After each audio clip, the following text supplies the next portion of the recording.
Hey, what's going on, guys? I'm going to continue the video talking about the evil Florida State Trooper Timothy Scott Harris. This is part 2. Okay, Timothy Scott Harris, when he was at work and had to go to the office or to court, he would talk to the other Florida State Troopers fine. At work, he would talk to people, but outside of work, he never really had any friends. He seemed a loner. Now, he would occasionally take another trooper fishing, but fishing was his passion. It really wasn't being with other troopers. One time they did a double deal on his boat, like they did some fishing, but they went a little while and they went to another area of the ocean and then they dove. Some people did some scuba diving. Now, he stayed on the boat, but one of the pranks he pulled, and it was a pretty sick prank, he left him on the boat where the divers could barely see him. Now, eventually came back for him, but it was, it scared the divers because, I mean, and it took them a while to get back because, you know, sharks can be there. That happened as well, and even though Timothy Scott Harris always had a girlfriend, it wasn't because he wanted to court the lady and treat the lady well. It was just for his own pleasures, because, like, if he, even on the job, if he saw a woman, he would roll the window down and say things like, and this, he would say this, not me, but he would say things like, "Hey, whore," or "Hey, slut," and it was just very sick and sadistic.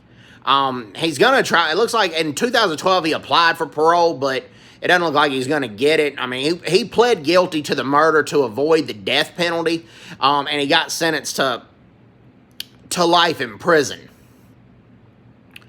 And I hope he stays there, to be honest with you. I mean, he's a sociopath, and I mean, even though he's a sociopath, I believe he doesn't have remorse for people.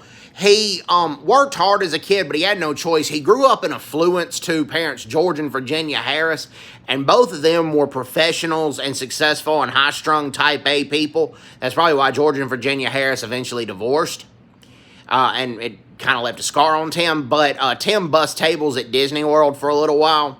When he was in high school, Tim really didn't have any choice. Even though his parents had a lot of money, they also had 7 children, so he really didn't have any choice but to work hard for his own money because the parents had 7 kids.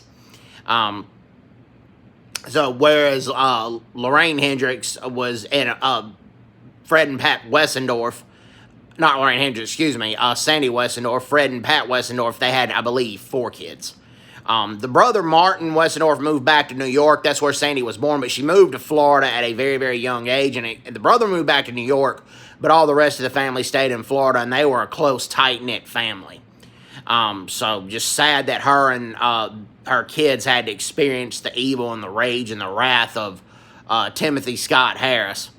Like I said, didn't drink, smoke, or do drugs, but he was always in a hurry to have things, and they would have been bankrupt had Sandy not managed their finances. So, hope everybody's doing well. Take care. God bless them. Bye-bye. Bye-bye.